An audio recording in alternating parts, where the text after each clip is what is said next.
La question du changement climatique est une question qui est difficile à comprendre pour la majorité d'entre nous parce que ce qu'on voit quand on lève les yeux, c'est des conditions météorologiques qui changent très vite et on a du mal à comprendre comment est-ce que le climat qui, lui, change lentement pourrait nous causer des ennuis. Il y a un chiffre à avoir en tête quand on parle de changement climatique qui est un chiffre absolument majeur. Au moment de la dernière ère glaciaire, quand l'Europe ressemblait au nord de la Sibérie actuelle, la température moyenne de la planète était inférieure de 5 degrés seulement à ce qu'elle est aujourd'hui. Donc une élévation de quelques degrés de la température moyenne en un siècle, c'est un choc dont on n'a pas idée, et on n'en a pas idée parce que c'est une expérience qu'on ne va faire qu'une fois. On en est donc réduit à fonctionner avec des discours, des constructions intellectuelles, des modèles, autant de choses qui sont très très difficiles à appréhender pour le grand public, pour tout un chacun. On a l'habitude de faire confiance à nos sens, c'est beaucoup plus difficile de faire confiance à un discours. Et pourtant, quand on se penche en détail sur le dossier, on comprend que c'est vraiment une expérience qu'il faut éviter de faire, et on pourrait résumer le défi en une phrase qui est: le changement climatique, c'est avoir peur de quelque chose qui ne s'est jamais produit, qu'on est incapable de décrire en détail, et tout faire pour que ça ne se produise jamais. Dans le domaine du changement climatique, ça fait maintenant de nombreuses années qu'on essaye d'inciter à l'action les pays, bien évidemment aussi les citoyens, les entreprises. Les citoyens, souvent, ils se sentent perdus. C'est-à-dire qu'ils se disent, si moi tout seul j'agis dans mon coin, je ne vois pas bien qu'est-ce que ça va avoir comme impact sur un phénomène planétaire qui me dépasse complètement et qui est de la responsabilité des États.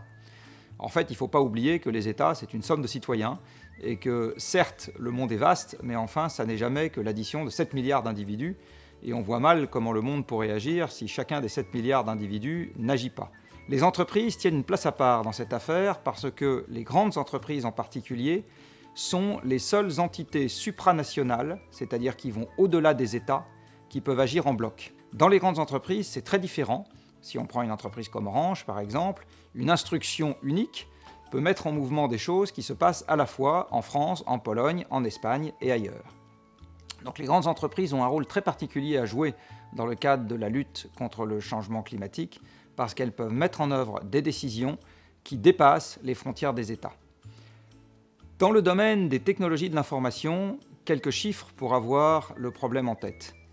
Ce qui émet le plus, contrairement à une idée souvent répandue, ça n'est pas de se servir des appareils, c'est donc pas d'allumer son ordinateur ou d'éteindre son téléphone qui a le rôle le plus important, c'est de fabriquer le matériel dont on va se servir. Donc les émissions prennent essentiellement place au moment où on va extraire les matériaux de terre, les transformer, le cuivre, toutes les terres rares, etc., pour faire des écrans d'ordinateur, des téléphones, des composants de réseau, des écrans de télévision, des câbles. C'est surtout ça qui va émettre des gaz à effet de serre en quantité importante. La fabrication au niveau mondial de l'ensemble du matériel électronique et de télécommunications et audiovisuel, chaque année, ça émet autant que de faire rouler toutes les voitures dans le monde. Donc la fabrication du matériel, c'est vraiment l'enjeu central pour une entreprise comme Orange. Et c'est bien dans la limitation ou le choix le plus judicieux possible du matériel qu'on utilise et que les clients utilisent que va résider la marge de manœuvre principale d'une entreprise dans le secteur des télécommunications.